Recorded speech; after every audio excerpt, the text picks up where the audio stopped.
नमस्कार, जय हिंद। मेरा नाम है कृष्ण हुसैन और इस वीडियो में मैं एसएससी जीडी की स्ट्रेटेजी के बारे में बताऊंगा। तो मैंने एसएससी जीडी 2021 में क्लियर किया है। 6.5 मंथ्स की प्रिपरेशन थी मेरी। ठीक है। एसएससी जीडी 2022 क्लियर किया है और एयरफोर्स 01/2023 ये भी मैंने क्लियर किया है।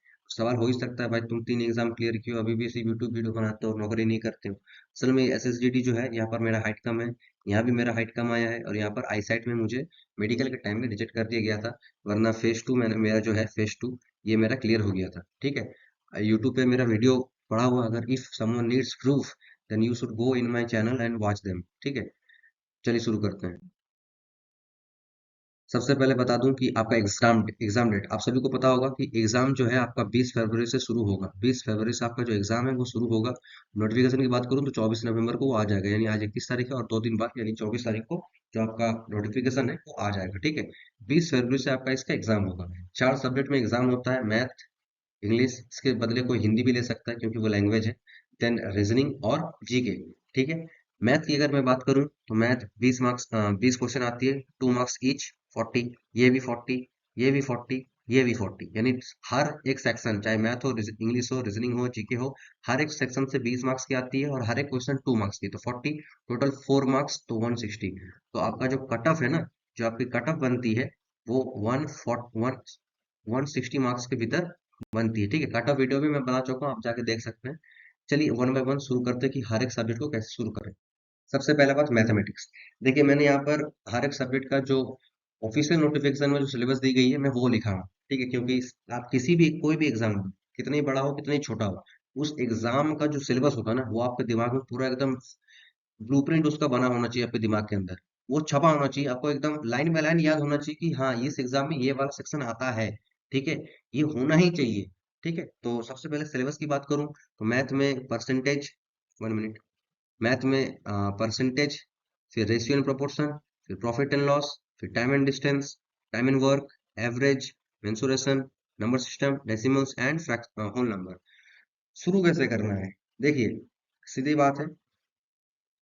अगर मैं बात करूं शुरू कैसे करना है, सबसे पहले शुरू करना है आपको परसेंटेज के ऊपर। क्या शुरू करना है? परसेंटेज के ऊपर। सबसे पहले 1 परसेंटेज शुरू करना है। नेक्स्ट करना है रेशियो प्रोपोर्शन। याद रखिए कि ये जो परसेंटेज है और ये जो रेशियो प्रोपोर्शन है ना, ये मिलके मैथ बनती है। ठीक है। ये दोनों आप फादर एंड मदर कह सकते हैं मैथ का। अगर आपको ये दोनों आपको अगर इस दो सब टॉपिक पे अगर कमांड है, अर्थमेटिक तो आपसे हो गया कंफर्म। आप थोड़ा सा प्रैक्टिस कीजिए, आपका जो चीज है वो आते रहेगा। ठीक है। तो परसेंटेज की बात करूं तो परसेंटेज में देखिए, सबसे पहले मैं कुछ बातें बताऊंगा कि आप अगर मैथ का या फिर रीजनिंग का भी तैयारी कर रहे हैं तो आपको टेबल्स आना चाहिए। रीजनिंग जो करता है उसको पता है कि टेबल्स रीजनिंग में कहाँ यूज होता है, ये होना चाहिए। फिर स्क्वायर, ये तो रीजनिंग में काफी यूज होता है और मैथ में तो होता ही है, छोड़ दीजिए। ठीक है। और उसके बाद एक क्यूब। तो ये चीज है ना, ये आपके पूरा मुंह में एकदम बोलो जुबा कैसे जैसा होता है, तो उसको आपको बोलो जुबा, ये टेबल स्क्वायर क्यूब आपका मुंह में होना चाहिए। ताकि आपको से कोई भी कुछ भी किसी का भी क्यूब पूछ दे, ऐसा नहीं कि आप 97 का क्यूब पूछ दिया। ठीक है। जो ठीक ठाक जो आता है एग्जाम में। ठीक है। वो सबके बात कर रहा हूँ। जैसे अगर मैं टेबल्स की बात करूँ तो एटलीस्ट आपका अगर 20 तक भी याद है, इट्स गुड इनफ। स्क्वायर की बात करूं तो 50 तक याद होना चाहिए। ठीक है। क्यूब की बात करूं तो लगभग 25 तक आपका क्यूब होना ही चाहिए याद। ठीक है। और कुछ एक्सेप्शन होता है, जैसे 50 का स्क्वायर, आपको इसमें 51 का भी याद होना चाहिए, काम आता है बीच बीच में, आप जब करेंगे तो समझ में आएगा। ठीक है। तो परसेंटेज में भी अगर कुछ याद होना चाहिए, कैसे? जैसे ये सब पढ़ते हैं हम कि 1/2 मतलब 50%। फिर आपको पढ़ते हैं हम लोग 1/3 मतलब 33.33%। फिर 1/4 मतलब 25%। 1/5 मतलब 20%। ऐसे करके 1/6, 1/7, 1/8, 1/9, जैसे 1/9 आपका 11.1111, 1/8 12.5, ऐसा जो 1/7 14.28। तो ये जब जो सवाल है ना, आपको ये सब याद होना चाहिए, क्योंकि ये सब याद हुआ ना तो परसेंटेज आपसे काफी स्पीड में बनेगा। ठीक है। और रेशियो एंड प्रोपोर्शन, मैं एक चीज बता दे रहा हूँ, यहाँ पर एक लाइन ड्रॉ कर रहा हूँ कि आपको सबसे पहले इस 5 सब्जेक्ट पे कमांड बताना है। इस 5 सब्जेक्ट मैंने टॉपिक पे सबसे पहले, सबसे पहला आपको परसेंटेज करना है, देन आपको रेशियो एंड प्रोपोर्शन करना है, फिर इसको रिवाइज करना है। हो गया रिवाइज। आप नेक्स्ट आ जाइए प्रॉफिट एंड लॉस, देखिएगा ऐसे ही बन जा रहा है। ठीक है। एकदम इजी तड़ाक से बन जा रहा है। फिर आप आइए टाइम एंड डिस्टेंस पे और टाइम एंड वर्क पे। लेकिन टाइम सबसे पहले मैं बता दूं कि परसेंटेज और रेशियो करने के बाद आप इसको रिवाइज कीजिए, फिर आइए यहाँ पर। हो गया। अब ये जब हो गया तो फिर से इसको रिवाइज कीजिए। फिर आइए आप यहाँ पर, देखिएगा कितना आपका बेनिफिट हो रहा है। फिर आप पांचों को रिवाइज कीजिए एक साथ मतलब कि धीरे धीरे पांचों को रिवाइज कर लीजिए। फिर आप मूव कीजिए एवरेज पे, मेंसुरेशन पे, नंबर सिस्टम पे, डेसिमल पे और होल नंबर पे। आप किसी भी जगह से कर रहे हैं, चाहे ऑनलाइन कर रहे हैं, चाहे ऑफलाइन कर रहे हैं, या फिर सेल्फ स्टडी कर रहे हैं, किसी किताब से कर रहे हैं, तो उस किताब पे जब आप टॉपिक को खत्म कर लीजिएगा ना, फिर कोई भी मॉक टेस्ट जैसा टेक्स्ट बुक होता है, जैसे मैं खुद टेक्स्ट बुक यूज करता हूँ और हॉली बोर्ड यूज करता हूँ, तो जैसा टेक्स्ट बुक है, टेक्स्ट बुक पे आप एसएससी जीडी एग्जाम लिख सकते हैं, तो उसमें जीडी का मॉक टेस्ट आ जाएगा। फिर उसमें देखिएगा चैप्टर टेस्ट दिया रहता है, तो चैप्टर टेस्ट जब खोलेंगे तो उसमें मैथ का सेक्शन भी दिखेगा, आप उसको टच कीजिएगा।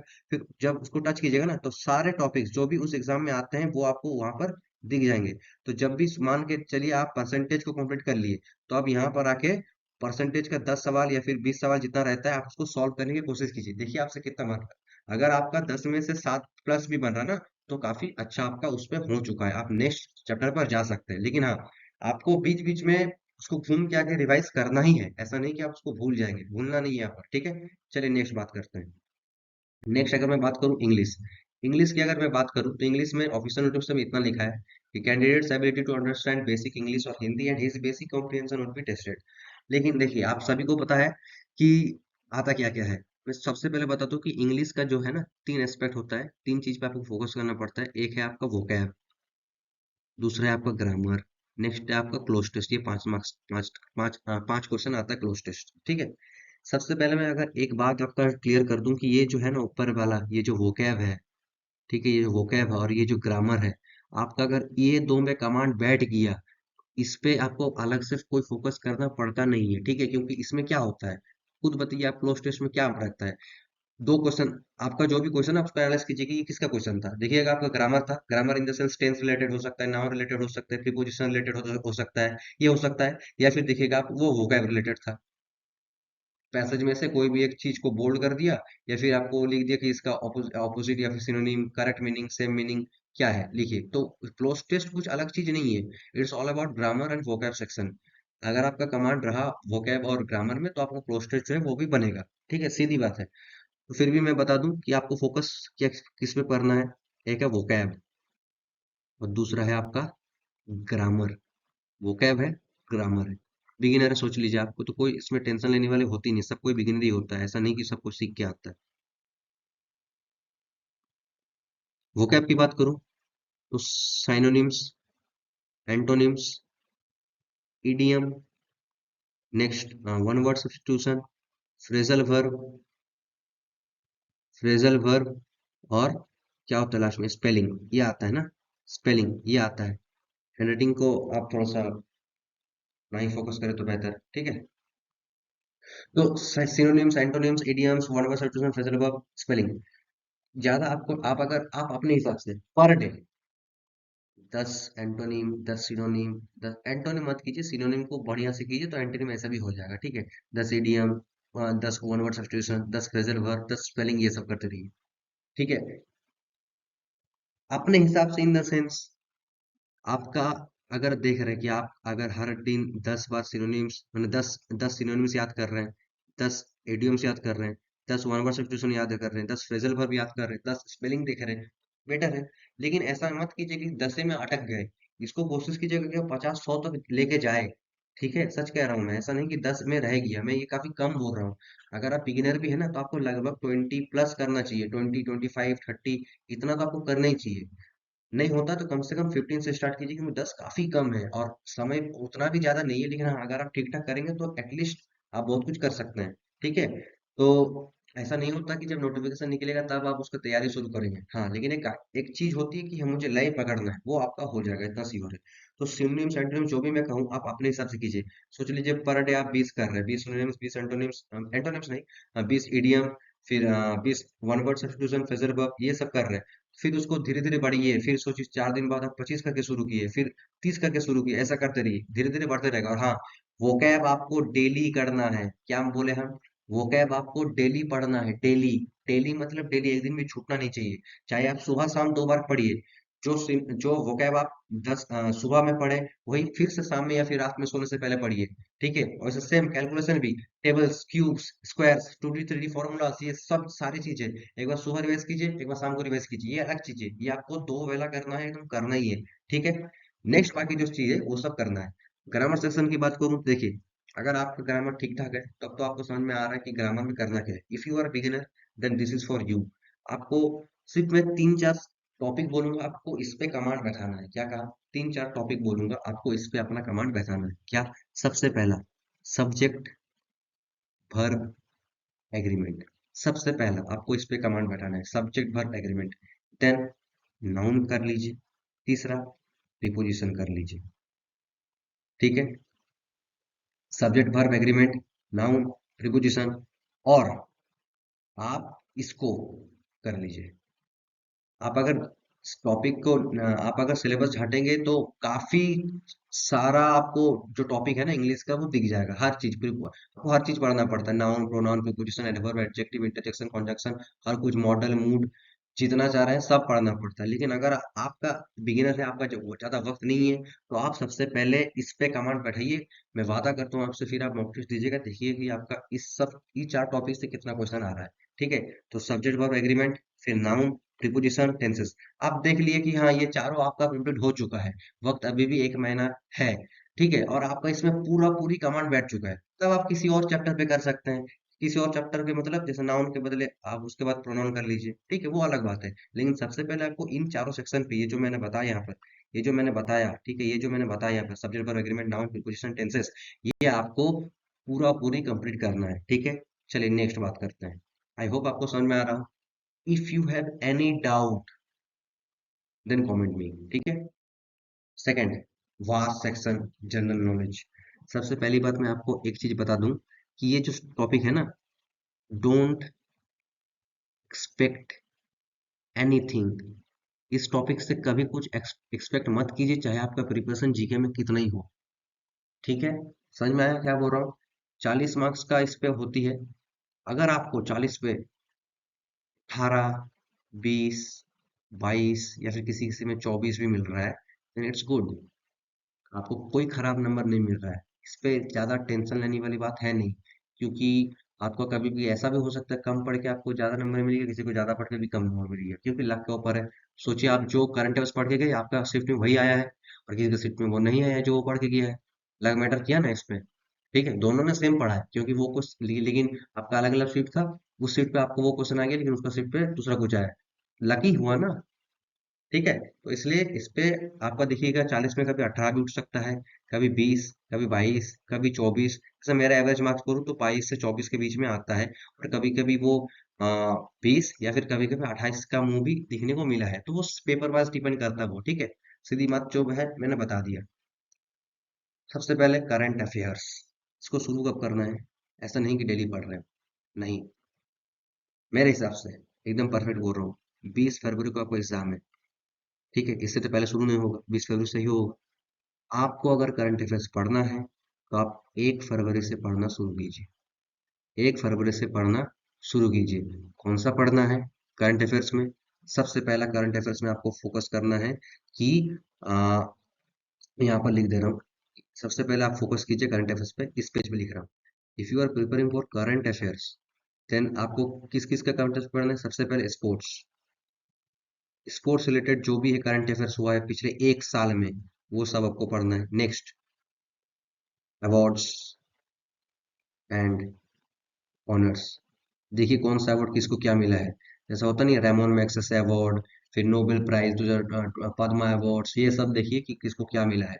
नेक्स्ट अगर मैं बात करूं तो बुक्स, ये स्टडी के भी पार्ट है, लेकिन मैं करंट अफेयर्स की बुक्स की बात कर रहा हूँ। बुक्स, चौथा है आपका, देख लीजिए कुछ जीआई टैग्स किसी को अगर मिला हो तो रिसेंट। फिर देख लीजिए इंटरनेशनल, इंटरनेशनल और नेशनल अपॉइंटमेंट्स,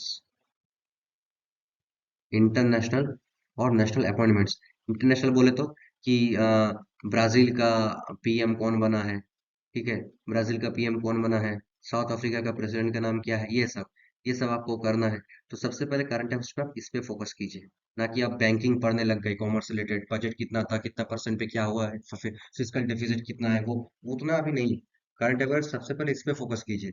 और आपको करना क्या है, आप जिस हिसाब से पढ़ सकते हैं, लेकिन हाँ मैं बोलूंगा जैसे आप जनवरी जनवरी 2023 से लेकर दिसंबर 2023, या फिर आप इसको अगर हटा भी दे तो जनवरी 2023 से लेकर आप एटलीस्ट अक्टूबर 2023 के जो कंपाइलेशन है, ऐसा नहीं कि मंथ वाइज, कंपाइलेशन जो है वो आपको कवर करना है। जनवरी 2023 से लेकर अक्टूबर 2023 के बीच में आपको जो भी कंपाइलेशन है वो आपको कवर करना है। जब आपका अगर ये दोनों काफी बेहतरीन तरीके से कवर हो जाए, देन आपको नवंबर और दिसंबर का जो है 2023 का करंट अफेयर्स ये भी करना है। बाकी ऐसा मत कीजिए कि आप जनवरी का भी करने लग गए, ये नॉर्मली उतना एफिशिएंट नहीं रहेगा। लेकिन आपका जनवरी टू अक्टूबर ये काफी एफिशिएंट रहेगा। अगर आप देखते हैं कि हो गया है तो आप कर ही सकते हैं, वो अलग बात है। बट आपका आपका मेन टारगेट होना चाहिए जनवरी टू अक्टूबर का, अ, जो 2023 का जो है उसको ऊपर, ठीक है। समझ में आप आपको क्या कह रहा हूँ। नेक्स्ट नेक्स्ट अगर मैं बात करूं इस पे,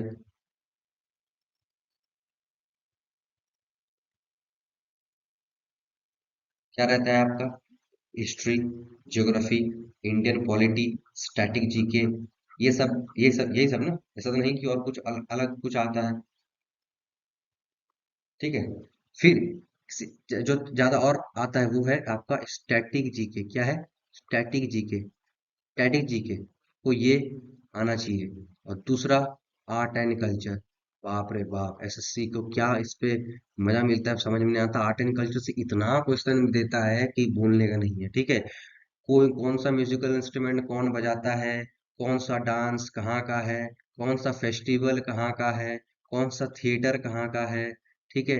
कौन सा फूड भी कभी कभी दे देता है कहाँ का है, कौन सा आपका जो एम्ब्रॉयडरी आर्ट है वो कहाँ का है, जैसे chikankari painting, chikankari embroidery art ये कहाँ का है, तो लखनऊ का है। स्टेट बोलूँ तो यूपी। फिर अगर मैं बोलूँ मधुबनी पेंटिंग कहाँ का है, तो बिहार। फिर कलमकारी पेंटिंग कहाँ का है, तो ये है आपका आंध्र प्रदेश का है शायद, आंध्र प्रदेश। तो ये सब जो आर्ट एंड कल्चर है ना, ये सब आपका आता है। Dance, festival, theatre, food, martial art कौन कहाँ का है, थंगटा शायद सिक्किम का है, थंगटा सिक्किम या नागालैंड कहाँ का है, शायद मणिपुर, याद नहीं। कलरीपयट्टू ये केरला का है, ठीक है। फिर ये सब जो है ना, ये सबको आपको याद करना पड़ता है। जैसे जम्मू कश्मीर का मार्शल आर्ट की बात करूँ तो स्क्वे होता है, SQAY स्क्वे, ठीक है। फिर पंजाब का बात करूँ तो होता है गटका। तो ये सब आपको काफी याद होना चाहिए। फिर साथ में स्टैटिक जीके की बात करूँ तो national parks, wild life sanctuaries, biosphere reserves, longest sorry long tallest, longest, shortest जो भी है इंडिया आउटसाइड हर कुछ, डैम्स, रिवर्स, ठीक है। फिर इसका ट्रिब्यूटरी, ये सब, फिर फर्स्ट इन इंडिया, ठीक है, फर्स्ट इन द वर्ल्ड, ये सब आपको याद होना चाहिए। फिर कौन सा अवार्ड कब से शुरू होता है देना, फिर मिलिट्री अवार्ड्स, गैलेंट्री अवार्ड्स, ये सब जो भी रहता है ये सब आपको याद होना चाहिए, ठीक है। ये सब स्ट्रेटेजी का पार्ट हुआ, आर्ट एंड कल्चर का पार्ट हुआ।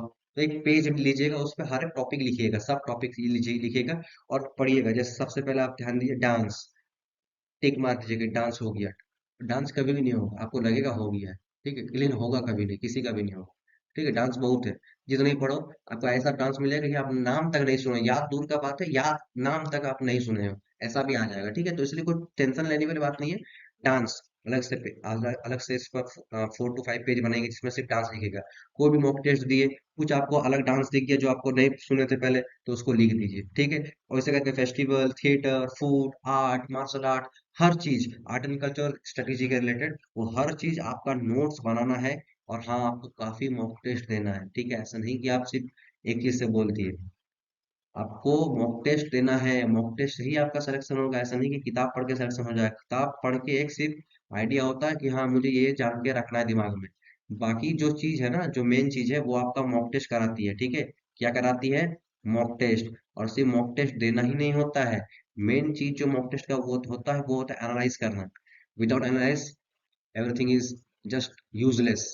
आपका हर एक मॉक टेस्ट यूजलेस है अगर आप उसको एनालाइज ही नहीं करते हैं, ठीक है। समझ में आया क्या बोल रहा हूँ मैं। एनालाइज ऐसा होना चाहिए कि उस मॉक टेस्ट को जब आप और 2 दिन बाद 3 दिन बाद अगर फिर से देना रीअटेम्प्ट, तो आपका उस पर ऑलमोस्ट 90% के ऊपर मार्क्स आना चाहिए, ठीक है। कभी कभी ऐसा होता है कुछ चीज भूल जाता है, अलग बात है, इसलिए मैं ऐसा कर रहा हूँ कि 90% के ऊपर एटलीस्ट आना चाहिए। अगर आपका पहला मॉक टेस्ट में सोच लीजिए, मान लीजिए 160 में आपका 120 आया है, ठीक है, तो आप एनालिसिस कीजिए। अब उसको 3 से 4 दिन बाद या एक हफ्ता बाद दीजिए, देखिए आप अब लेकिन आपका मार्क्स जो है ना 145 के ऊपर आना चाहिए, ऐसा नहीं कि उससे भी कम आ रहा है। क्यों? आपने तो एनालाइज किया है, आपने तो जीके सारे पढ़ लिया है, आपने तो वो वर्ड भी सारे पढ़ लिए, फिर भी आपका क्यों नहीं आ रहा? आपको 145 150 आना ही चाहिए, नहीं आ रहा मतलब आपका एनालिसिस काफी बेकार है। ठीक है, मानना सीखिए। फिर जो टॉपिक होता है कुछ कुछ, वो होता है जैसे हिस्ट्री। हिस्ट्री में भी हिस्ट्री में भी है, एंशियंट हिस्ट्री होता है, मेडिवल हिस्ट्री होता है और मॉडर्न हिस्ट्री होता है। ठीक है, तो आप एंशियंट पहले कवर कीजिए, देन आप कवर कीजिए मॉडर्न, देन आप आइए यहाँ पर, पहले एंशियंट फिर मॉडर्न फिर यहाँ पर। इसमें आपको गांधीयन एरा ये पढ़ना है, गांधीयन एरा ये पढ़ना है, और स्पेशली जो 1905 से 1947 का जो पीरियड है, ये भी आपको पढ़ना है, और साथ में नेशनल कांग्रेस से रिलेटेड जितने भी सवाल है वो पढ़ना है। फिर और जो ऑर्गेनाइजेशन बना था जैसे ब्रह्मो समाज 1828 राजा राम मोहन राय, ये सब जो बना था ना, थियोसॉफिकल सोसाइटी, आर्य समाज, ये सब आपको इसके बारे में भी पढ़ना है। ये हो गया, ये हो गया, फिर यहाँ ये सब पढ़ने के बाद कोई भी आप किताब से पढ़िए। चलिए किताब की बात करूँ तो जैसे लूसेंट पढ़ सकते हैं, तरुण गोयल पढ़ सकते हैं, किसी से भी पढ़िए। फिर आपको टेक्स्ट बुक पे या फिर किसी भी ऐप पे आके, जिस पे आपको ठीक लगता है, जिस पे आप मॉक टेस्ट देते हैं, उस ऐप पे आके आपको एग्जाम देना ही है। ठीक है, आपको उस ऐप पे आके एग्जाम देना है, मॉक टेस्ट देना है। मॉक टेस्ट आपको काफी देना है। सबसे पहले किसी भी आप प्लेटफॉर्म से दीजिए, आप उसका चैप्टर टेस्ट कंप्लीट कीजिएगा। ठीक है, हर एक सब्जेक्ट का, मैथ इंग्लिश रीजनिंग कुछ भी हो, सबसे पहले उसका चैप्टर टेस्ट कंप्लीट कीजिएगा। चैप्टर टेस्ट के बाद आप फुल मॉक टेस्ट देते रहिए। हाँ, ऐसा नहीं कि चैप्टर टेस्ट जब पूरा कंप्लीट हो जाएगा तभी मॉक टेस्ट फुल देंगे, नहीं। आप चैप्टर टेस्ट ज्यादा एक मॉक टेस्ट आप एक एक हफ्ता या फिर 10 दिन में एक बार या फिर 15 दिन में एक बार दे सकते हैं। हाँ, लेकिन एग्जाम का जब और एक महीना रहेगा यानी 30 दिन, एग्जाम शुरू होने में जब और सिर्फ 30 दिन रहेगा, आपको डेली मॉक टेस्ट देना है। समझ में आया? डेली देना है, एनालाइज करना है, रिवाइज करना है। डेली देना है, एनालाइज करना है, रिवाइज करना है, छोड़ना नहीं है। ठीक है, नेक्स्ट जो लास्ट टॉपिक बच गया है वो है आपका रीजनिंग। रीजनिंग में जैसे एनालॉगी है, verbal statement, coding decoding, visual memory, relationship concept, arithmetic series, arithmetical reasoning and figural classification, spatial orientation, spatial visualisation, similarities and differences, dice आता है, सीटिंग अरेंजमेंट आता है, हाँ, मिरर इमेज आता है, काफी काफी चीज आता है। कभी कभी कैलेंडर दे देता है, ये काफी कम देता है लेकिन हाँ दे देता है। ब्लड रिलेशन तो है यहाँ पर, रिलेशनशिप कॉन्सेप्ट ये सब देता है। रीजनिंग की अगर बात करूं, अगर आपका रीजनिंग ठीक ठाक है, आपको लगता है कि रीजनिंग हो जाएगा, तो मेरे हिसाब से रीजनिंग जो है ना, वो एग्जाम से सिर्फ 30 दिन पहले प्रैक्टिस करना चाहिए, और कुछ नहीं। कुछ कुछ ऐसा नहीं हो सकता कि आप इस पे फोकस मत कीजिए। इस पे आप फोकस मत कीजिए कि क्या नाम लिखा हुआ, आप इस पे फोकस ही मत कीजिए, नाम में ज्यादा कंफ्यूज होंगे। फोकस करना नहीं है, आपको मॉक टेस्ट देना है डायरेक्ट जाके। क्या देना है? मॉक टेस्ट, आपको डायरेक्ट जाके मॉक टेस्ट देना है। ऐसा हो नहीं सकता कि आप सकी नहीं रहे। कुछ कुछ टॉपिक होगा जो आपसे नहीं बनता होगा, जैसे किसी का डाइस नहीं बनता है, मैं अपनी बात करूँ तो मेरा फिगर काउंटिंग नहीं बनता है। ठीक है, किसी का रिलेशनशिप वाला क्वेश्चन में दिक्कत होता है, किसी का कैलेंडर में दिक्कत होता है। तो ऐसा हो सकता है कि आपका किसी एक टॉपिक पे या फिर 2 टॉपिक पे या फिर एटलीस्ट आपका मैक्सिमम 3 टॉपिक पे दिक्कत हो रहा है, उससे ज्यादा टॉपिक पे आपका दिक्कत नहीं होगा अगर आप ठीक ठाक स्टूडेंट है।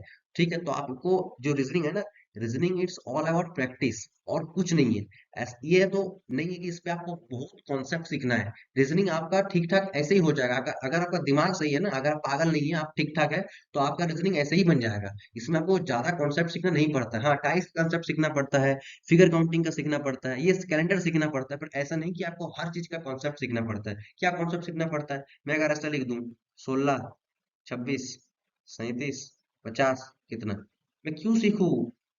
सॉरी, ये 17, अगर ऐसा लिख के रख दूं, तो दिख रहा है मुझे यहाँ पर 4 का स्क्वायर +1, 5 का स्क्वायर +1, 6 का स्क्वायर +1, 7 का स्क्वायर +1, 8 का स्क्वायर +1, 65, खत्म। इस टाइप का तो रहता है, ऐसे नहीं रहता। तो इसमें कंसेप्ट क्या सीखना है? आपका अगर देख के समझ में आ गया लॉजिक क्या है तो हो गया, नहीं आया तो नहीं हुआ, बात खत्म। इस पे काफी टाइम लगता है, इसलिए इट्स ऑल अबाउट प्रैक्टिस। इसमें काफी समय लगता है भाई। ठीक है, इसमें काफी टाइम लग जाता है। 60 मिनट का सवाल है, इसमें लगभग 25 मिनट लग जाता है, 25-30 मिनट। बाकी मैथ में आपको 15 मिनट में निपटाना है, बाकी इंग्लिश और जीके जो 15 मिनट 12 मिनट के अंदर खत्म हो जाता है, उसमें कोई दिक्कत वाली बात नहीं है। लेकिन इसमें काफी समय लगता है, और ऐसा नहीं कि सिर्फ आपका समय लग गया लेकिन 20 में 20 बना भी नहीं, 16 बना सिर्फ, ये काफी खराब मार्क्स है। ठीक है, तो आपको इस पे काम करना चाहिए कि मेरा क्या हो रहा है क्या नहीं। ठीक है, समझ में आया? नेक्स्ट अगर मैं बात करता हूँ कि आपका टारगेट होना क्या चाहिए। टारगेट स्कोर आप देख लीजिएगा कि आप जिस कैटेगरी से, सर एक बात बता दूं, आप देख लीजिए कि आप कौन से कास्ट से बिलोंग करते हैं, यूआर है या फिर एसटी है या फिर एससी है या फिर ओबीसी है या फिर ईडब्ल्यूएस है, देख लीजिएगा। फिर देख लीजिए आपका बॉर्डर डिस्ट्रिक्ट है या फिर नक्सल डिस्ट्रिक्ट है या फिर जनरल डिस्ट्रिक्ट है, ये देख लीजिएगा। फिर आप मेल के फीमेल वो तो पता ही है। ठीक है, तो आप ना कट ऑफ देखिएगा सबसे पहले कि आपका स्टेट से कट ऑफ कितना गया था, आपके कैटेगरी से, आपके डिस्ट्रिक्ट से। ठीक है, मान लीजिए मैं बोल रहा हूँ सीआरपीएफ आसाम से, सीआरपीएफ आसाम से UR category male candidate general district से कट ऑफ गया है, सोच लीजिए 80, क्योंकि आसाम में काफी कम जाता है, 80, 80 गया है। समझ में आया? तो आपको ये जो कट ऑफ है इससे 10 से 12 नंबर ज्यादा आपका टारगेट होना ही चाहिए। समझ में आया? तो टारगेटेड की बात करूं तो देखिए, मैथ, रीजनिंग, फिर आपका मैथ, रीजनिंग, इंग्लिश, जीके, सब 40 मार्क्स का होता है।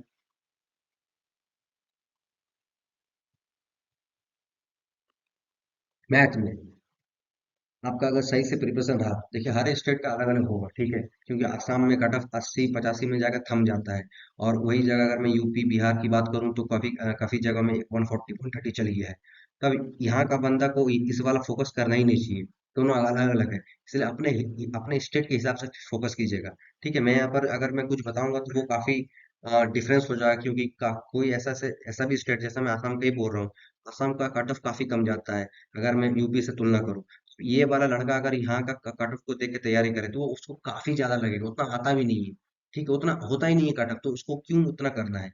लेकिन मैं बस इतना ही बोलूंगा कि आपका प्रीवियस ईयर में आपके कैटेगरी से, आपके कास्ट से और आपके जोन से यानी डिस्ट्रिक्ट से, कौन सा डिस्ट्रिक्ट जितना कट ऑफ किया है उससे आपका 10+ होना चाहिए। अगर आपका 70 किया है फाइनल कट ऑफ तो आपका टारगेट 80+ होना चाहिए। अगर आपको 95 किया है तो 110 होना चाहिए। 10 15 नंबर उससे ज्यादा ही होना चाहिए, वैकेंसी कुछ भी निकले। वैकेंसी चाहे 50,000 से ज्यादा 80,000 आ जाए या फिर 70,000 आ जाए, आपका जो टारगेट है वो प्रीवियस ईयर कट ऑफ से आपका 10 15 नंबर ज्यादा होना चाहिए, ये आपका टारगेट होना चाहिए। ठीक है, तो आई होप ये वीडियो आपको काफी हेल्पफुल लगा होगा। अगर आपको कहीं भी फिर भी कोई दिक्कत आ रही है, कुछ कंफ्यूज हो रहे हैं, तो आप जरूर मुझे कमेंट कीजिए। आज के लिए इतना ही, मिलते हैं नेक्स्ट वीडियो में, तब तक के लिए जय हिंद, गुड बाय, टेक केयर।